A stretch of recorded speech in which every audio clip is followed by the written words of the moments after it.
яке аз самтҳое ки метавонад мамлакати моро дар арсаи ҷаҳон муаррифӣ созад рушди соҳаи сайёҳии дохиливу хориҷӣ маҳсуб меёбад.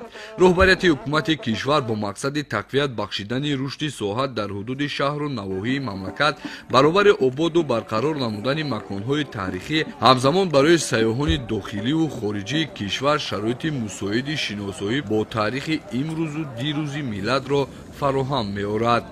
бунёд ва мавриди истифода қарор гирифтани хона-музеи Мавлоно Ҷалолиддини Балхӣ дар ноҳияи Ҷалолиддини Балхӣ аз иқдомҳои ба маврид ва муаррификунандаи ҳаёт ва фаъолияти эҷодии ин шахсияти баруманди олами илму ирфон ба ҳисоб меравад.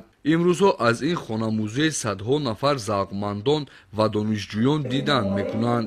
роҳбарияти донишгоҳи давлатии Бохтар ба номи Носири Хусрав низ иқдоми ба мавридеро дар доираи Рӯзи илми тоҷик сомон доданд. гурӯҳи беш аз 300 нафараи устодону донишҷӯёни ин муассисаи олӣ аз хона-музеи Мавлоно Ҷалолиддини Балхӣ дидан намуданд.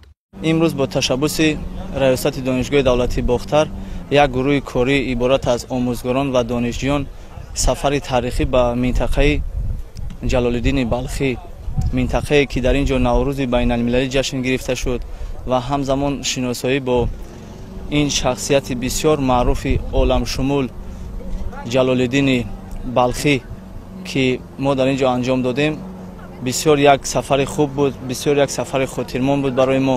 мақсад аз ин сафари таърихӣ шиносоӣ аз наздик бо ҳаёт ва фаъолияти ин шахсияти оламшумул мо бисёр як сафари хуб анҷом додем. роҳбаландон барои мо аз ҷои зист чӣ гуна дарс аз худ кардан, чӣ гуна истиқомат доштан ва ҳаёт фаъолияти Ҷалолиддини Балхӣ бо мо бисёр як муаррифии хуб карданд. мавриди зикре аст ки хона-музеи Ҷалолиддини Балхӣ 21 марти соли 2022 дар шаҳраки Балхи ноҳияи Ҷалолиддини Балхӣ бо иштироки бевоситаи президенти мамлакат пешвои миллат муҳтарам Эмомалии Раҳмон мавриди истифода қарор гирифтааст. мавриди зикр аст ки хонаи рамзии Мавлоно Ҷалолиддини Балхӣ аз утоқҳои дарсии духтаронаву писарона ва шароити зиндагии ҳамон давра ки ба дастуру ҳидоятҳои пешвои миллат аз тарафи соҳибкорон ва ҳунармандони зебопараст бунёд ёфтааст, имрӯзҳо ба макони сайру гашти сайёҳону шаҳрвандони кишвар мубаддал гардидааст.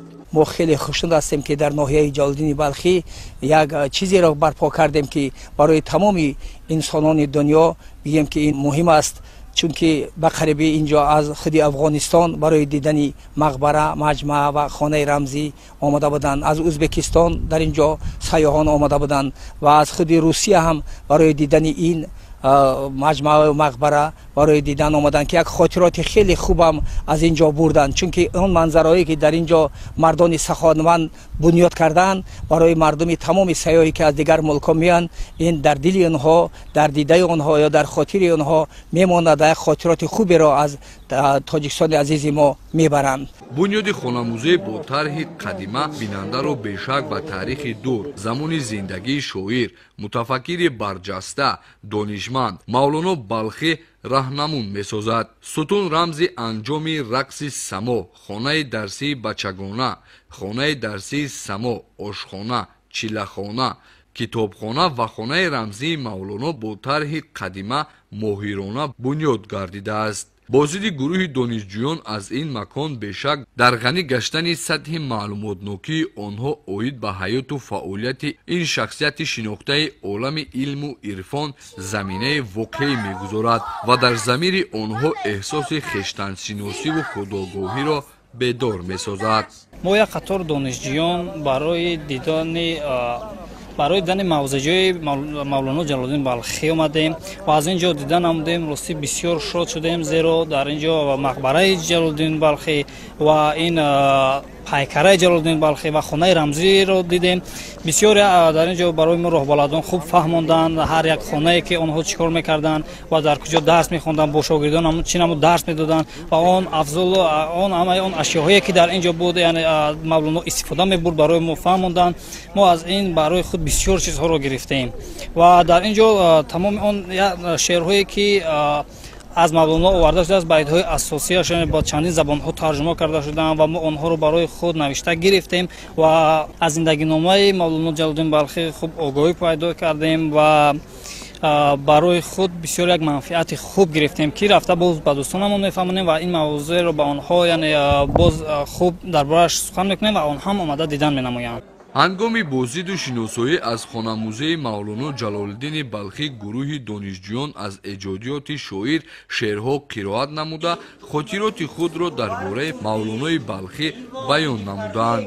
ташкили сайёҳати дохилӣ дастҷамъона бо зидди донишҷӯён аз хона музеи мавлоно балхӣ ва аз наздик ошно шудан бо рӯзгори ин мутафаккири барҷаста аз иқдомҳои наҷибу дурандешона ба ҳисоб меравад ки дар заминаи рӯзи илми тоҷик сомон ёфт.